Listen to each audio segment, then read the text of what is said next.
Hi, I'm Britt. And my name is Alissa. And this is SkeleTales. And this is the podcast where we strive to answer the age-old question of, is my dead grandma watching me? Alissa, how could you tell that the vampire was sick? Did he get a bloody nose? Her coffin. Oh, good God. Oh, okay. Why don't ants get sick? I don't know, Britt. Because they have little antibodies. Oh, okay. That's adorable. All right. All right. Listeners, I want to hear from you. What? Mine aren't good enough for you? Well, we had the dead grandmas could get a little like out of the box and got a little rambling and hard to edit down. So we're like, maybe we should start with jokes. I'm really rethinking this decision. No, you won't rethink it after this next joke. All right. Hit me. Why did the farmer decide to change careers to music? I don't know. Because he had a ton of sick beats. Wait, what? Oh. Okay, that one is kind of cute. He's got little dead, like, shriveled beets in his yard, his garden. What the fuck did this farmer have? A field? Oh my God. Those aren't even spooky. Like, what the fuck? No, but I'm sick. And they go along with the theme of my sickness. Okay. And you've been sick this week, I've been sick too. You can tell in the last recording. Yeah, we are just like, we're winning at life and winning at sickness. And so that's the theme I went with my jokes today. Okay. I appreciate it. Love it. They were hilarious. Thank you for that, Britt. I think you healed me. No longer sick. The power of humor. It's those little antibodies. Hey, Britt, do we just tell bad jokes about being sick? I mean, great jokes about being sick, hilarious jokes about being sick on this podcast? Only the most hilarious. But we also tell true tales of the strange, unusual, and paranormal. Bum, bum, bum. What do you have stories for today? What are we talking about? Britt, we're going to talk about some haunted objects. Hell yeah. So stoked. And as a thrift shopper, Britt, you are known to hit up a thrift like no other. You should be scared. I am glad we're talking about this. Our merch shop is littered with haunted objects. If you've not visited the SkeleTales merch shop, we've got haunted dolls, haunted owls. I'm about to post a haunted jewelry box. Get freaking ready. SkeleTalesPodcast.etsy. But enough plugging onto storytelling. Okay. Do you want to go first or should I? I will let you go first, Britt. Perfect. I'm going to tell you not so much a haunted object, but more of a cursed object. Okay. This is the story of the Curse of the Stolen Amethyst. And I got this information. I will be reading it from atlasobscura.com. Ever since it was stolen out of India during the rebellion of 1857, this amethyst has brought its owners nothing but despair and devastation. Known as the Cursed Amethyst, the stone now resides in the vault of the Natural History Museum in London, along such other precious stones as the Martian meteorite. Its owner had it locked away within 7 different boxes in a bank safe, where it was not to be removed until 3 years after his death. A Bengal cavalryman named Colonel W. Ferris is said to have brought the amethyst to England after it was stolen out of the Temple of Indian in Kanpur. Yet the beautiful violet stone's sinister nature was soon manifested when he lost just about everything he owned and his health deteriorated.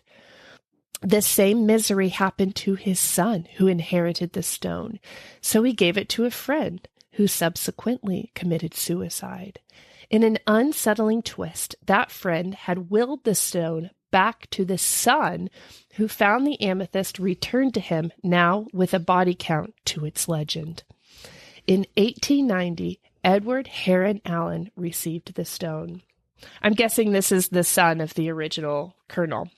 Heron Allen was an ambitious man with an insatiable quest for knowledge, having written books on violin making, palmistry, and translations of Arabic literature. Yet he soon found himself rattled by a series of disasters. Perhaps not making the connection to his recent acquisition, he gave the stone to a friend who was a singer, who suddenly found that, quote, her voice was dead and gone, and she never sang again. Desperate to be rid of the thing, Heron Allen tossed it into the Regent's Canal. Yet 3 months later, after having been rescued from the depths by a dredger, a dealer gave it back to him. He could not get rid of it. Heron Allen declared the amethyst, quote, accursed and is stained with blood. And he had it secreted away in his bank vault with 7 locked boxes. 3 years after his death in 1943, as he'd instructed, his daughter unlocked the amethyst and gave it to the museum. It was accompanied by a letter that cautioned against the lilac stone's history of evil, reportedly reading, whoever shall then open it shall first read out this warning, and then do as he pleases with the jewel. My advice to him or her is to cast it into the sea. The amethyst went on display in the Natural History Museum in 2007, set within a ring of silver with 2 scarab beetle beads decorating one end. Yet some believe the curse has yet to fade. A curator, Richard Savin, states in this video from the History Channel that while he was transporting the amethyst to a symposium of the Heron Allen Society, he says, we drove through the most amazing storm we'd ever witnessed. Lightning was flashing on both sides of the car, and my wife was shouting at me, throw that damn jewel away! You shouldn't have brought it! Any time he attempts to attend a subsequent meeting, he's gotten violently ill. Of course, he notes it all could be just a coincidence. So it's still cursing people to this day, this stolen amethyst necklace. Okay. I looked it up as you were telling it. It's really pretty. It is. It's quite lovely. Does it have a estimated value on it? Is it valuable? Like amethyst is kind of a common crystal, like stone. So why is this one so valuable? Just because it's cursed? Has that now made it more valuable? I actually don't think it is an amethyst. I think it's a Delhi purple sapphire. So it's not actually an amethyst, but because amethyst is a popular purple stone, that's kind of what they've called it. But it is actually a purple sapphire. Oh, okay. Which I imagine might make it more valuable. I did not look at the value.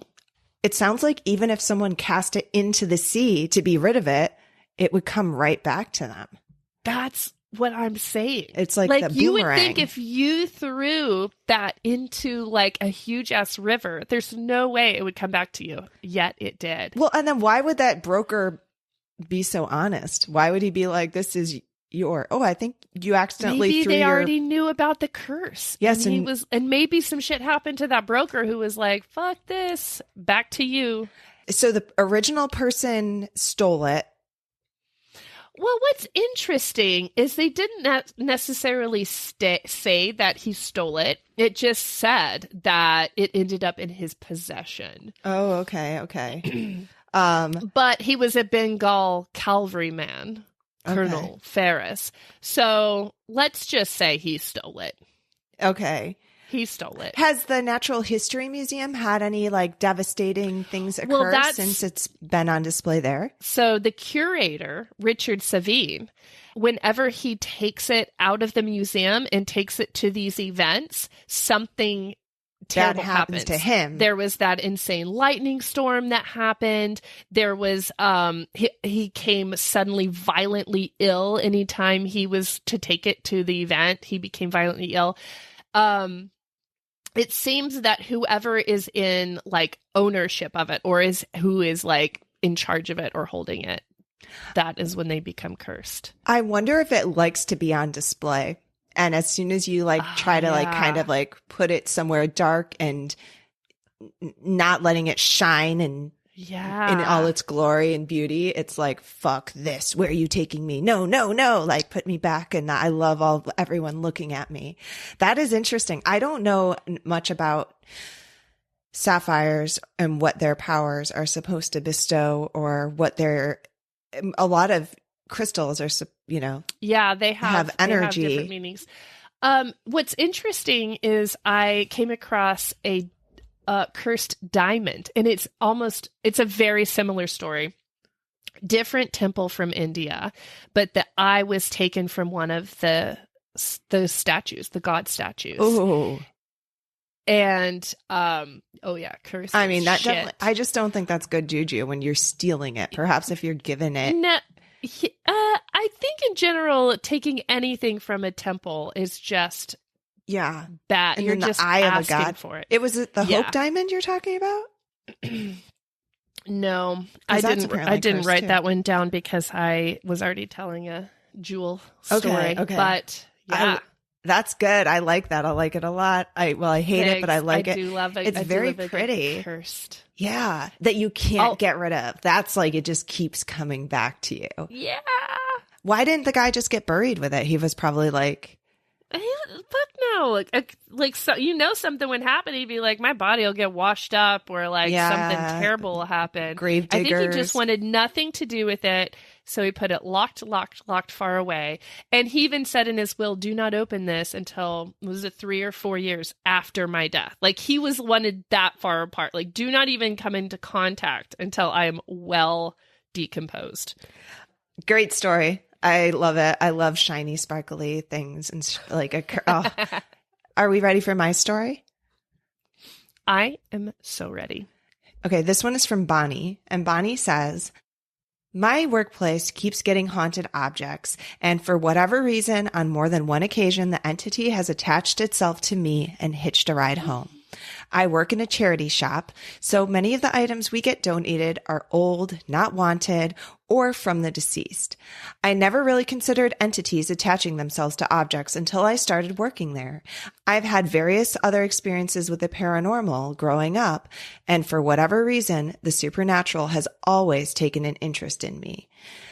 The first entity that followed me home from work was malicious. It took residence in my room, and at first there was a cold spot by my wardrobe, but I never really thought anything of it. It's an 18th century cottage, and when we first moved in, things would move around randomly, disappear and reappear, and in the middle of the room, you could hear the shuffling of slippered feet and the clinking of non-existent glasses as if they were being dusted. All in all, nothing scary, just an occupant who alerted us to when my missing cat returned. That was an open-ended statement. I did not finish that story. Okay. I still didn't take any notice, just attributing the noises to the house. Then I began randomly waking up terrified at night and sitting bolt upright for no reason. On a couple of occasions, I noticed some smoke or a shadow darting from in front of my window to behind the wardrobe. One night, the entity manifested itself as a little girl floating in a flowery dress in front of the window, but it cast a shadow, and that shadow had horns. I knew that was a bad sign. I proceeded to try and get obsidian rocks to drive it away, to no avail. I was too scared to tell it to leave, and I believe the other entity was also trying to expel it, as the other activity in the house increased. In the end, I got a medium in to clear the house, which unfortunately also sent the other entity away. They lost their little slippered clinker. Okay. Fast forward a few months, and my mom fell in love with a dark ebony wood Gothic cabinet that came in from a house clearance from someone recently deceased. We got it home, no issues, but within a week or so, I started catching glimpses of a black cat's tail. It was long and slender compared to the bushy tail of my cat. My cat, for his part, didn't seem bothered, but could see something was there and would look at one spot every so often. The sightings of the cat became more and more frequent, and my cat, unfortunately, became ill and had to be put to sleep. Aww. The day I buried him, I saw the tail one last time and have never seen or heard from either again. So I assumed they moved on. Sure. The final entity I have that I know of is active enough to make its presence known at work, knocks from rooms that are empty, footsteps when nobody is upstairs, and sounding like things are being knocked over. But when you go to check, nothing is out of place. I'm not as sensitive as I was as a child, so I have not seen the apparition, but I know it's there. I don't feel threatened by it and am not sure why again it attached to me and followed me from work. All of these experiences are true, and I have more tales from childhood and growing up that I can recount. Quick question. Do you know on those first, the shuffly feet person, the clinky glasses, had she brought the objects home or she brought them to work and the spirits attached to her and she went home? Did she explain that? The shuffly feet one, I think she lived in a house with an existing spirit. So that's who that was. That she moved into this 18th century cottage. She's already sensitive to spirits, but just sounds like the little old lady who lived there beforehand never left, essentially, or whatever. But then the cabinet got brought home. So the first one, the little girl with the devil horns, she doesn't specify what object that came from. She's not sure, I think, maybe it, but because since they're bringing in new stuff all the time, tons of stuff. Yeah. Something attached herself. It to herself, she started seeing that at home.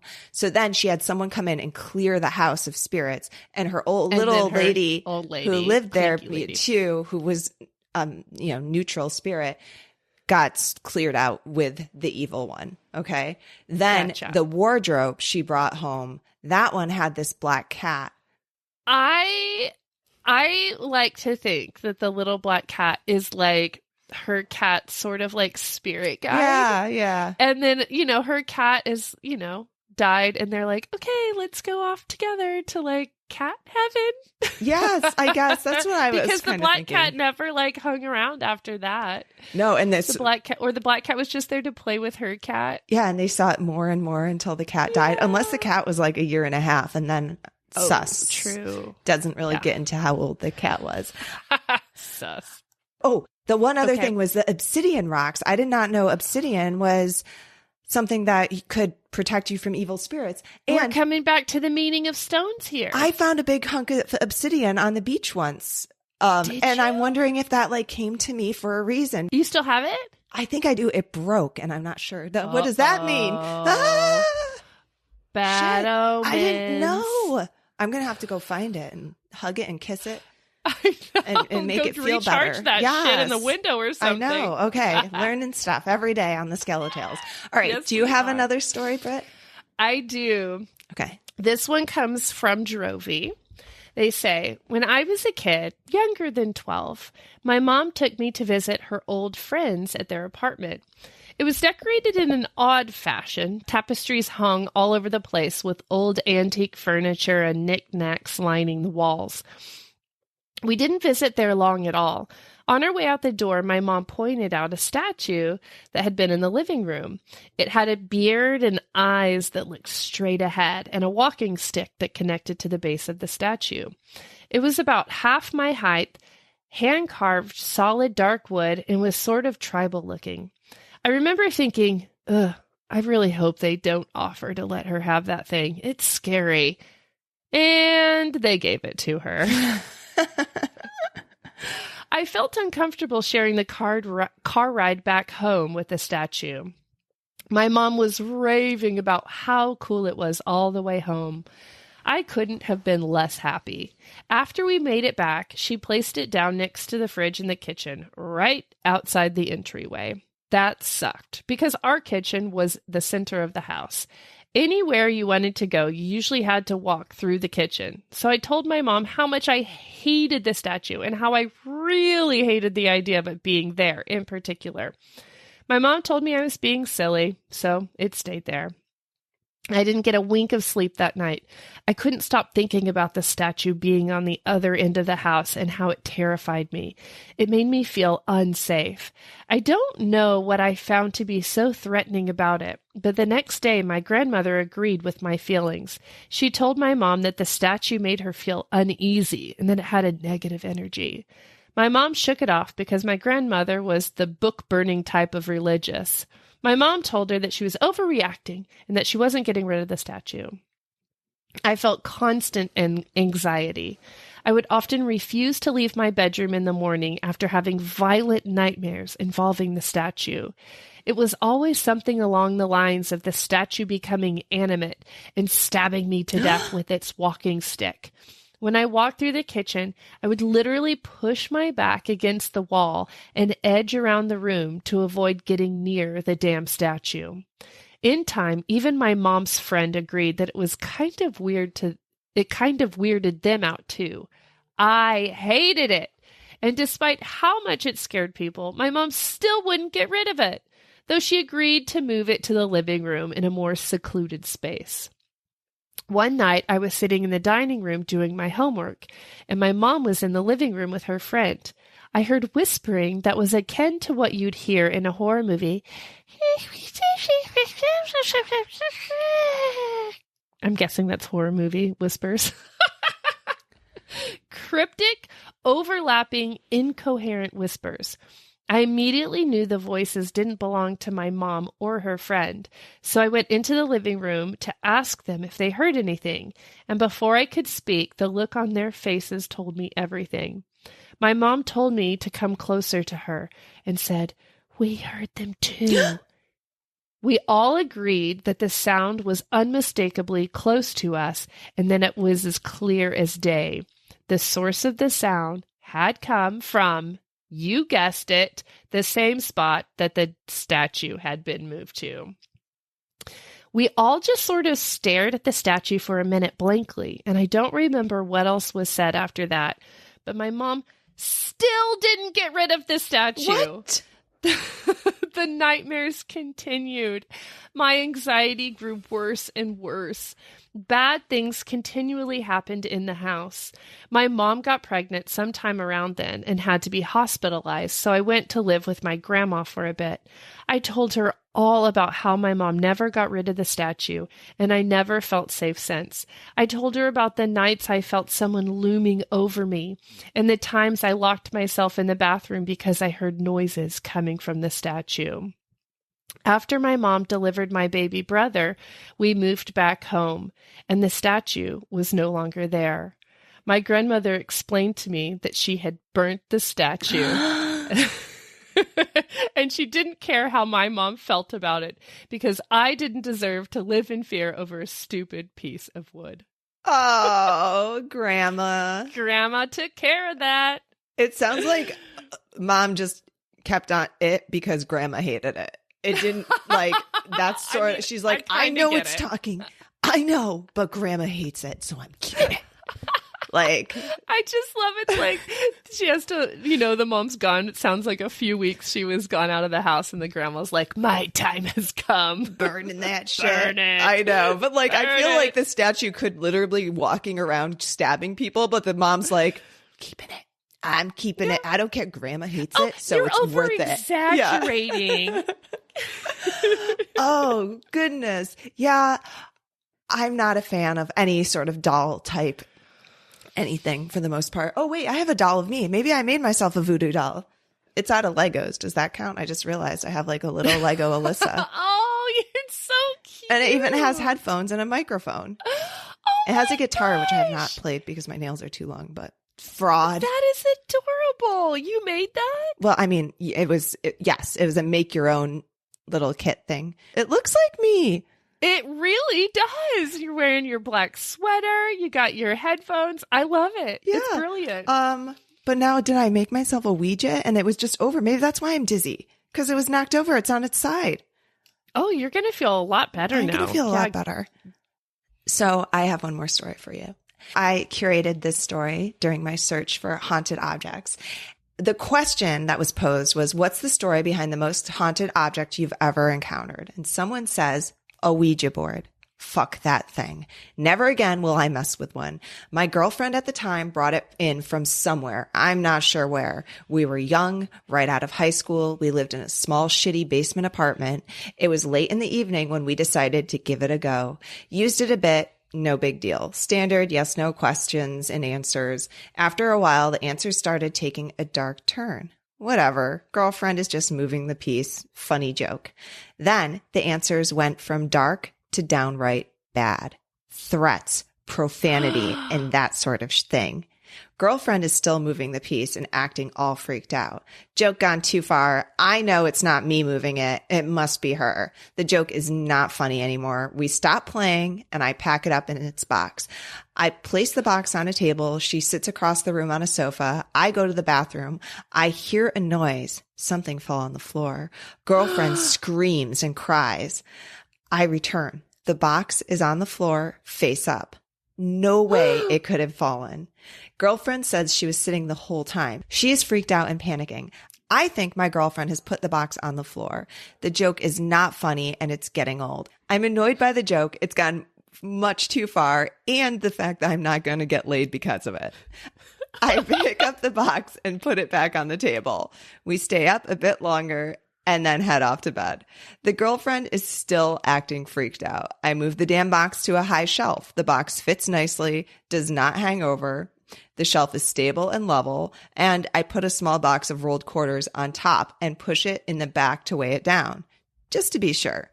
We go to bed. Girlfriend and I are all alone in the bed together, lights out. She settles down. The joke is finally over. Suddenly, the box falls on the damn floor. We are both in bed. I get up. No. The box is face up, perfectly placed like it was on the shelf. The box of quarters was still on the shelf, right where I left it. I took the damn box out to the car and locked it in the trunk under the spare tire. The next morning, the car wouldn't start.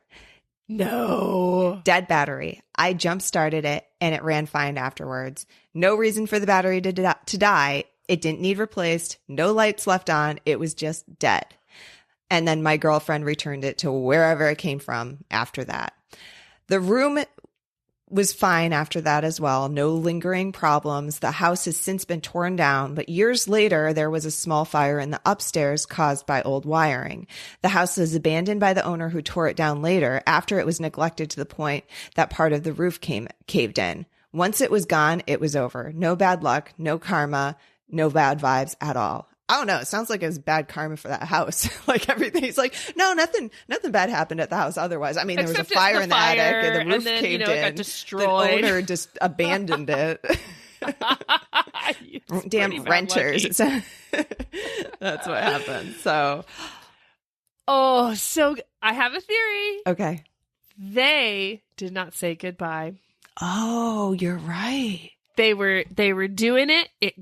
They clearly connected to something malicious and they did not say goodbye. They said, fuck this, boop, put it away, but did not say goodbye. They left that portal open. And they talked to a ghost that just couldn't take a hint. He's like, hey guys, so you still want to hang out?